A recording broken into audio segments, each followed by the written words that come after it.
lại làm hai chiều dài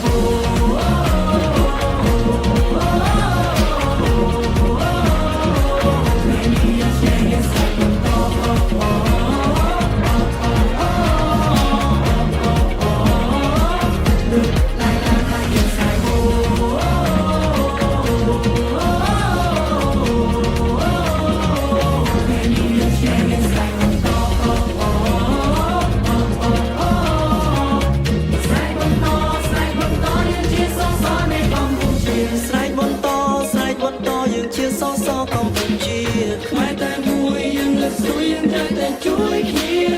ពុំជាខ្មែរនៅក្នុងដៃមានតម្លៃអស្ចារ្យក៏សាគេឈ្មោះដូនតាជាខ្មែរពូជអង្គរជាខ្លាំងខ្លាជាគៀងស្មាជាខេមរានឹងយើងខ្លាំងអស្ចារ្យយើងស្រែកតែស្មារតីកីឡាយើងខ្លាំងខ្លាយើងគៀងស្មាជាខេមរាពួកយើងខ្លាំងអស្ចារ្យយើងស្រែកតែស្មារតីកីឡា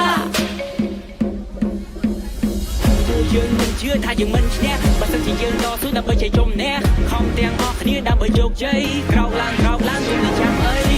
We the best We the champion លើកមកឲ្យប្រទេស We to the top គ្មានណារឿងលេសព្រោះពួកយើងខ្លាំង They know we the best Cheer កម្ពុជាដើម្បីជោគជ័យយើងរួមដៃទាំងអស់គ្នាលើកដៃប្រណម្យជួយកីឡាកម្ពុជាពុទ្ធសាសនាជាមួយយើងទាំងអស់គ្នាកម្ពុជាយើងតស៊ូដល់ទៅចុងក្រោយបង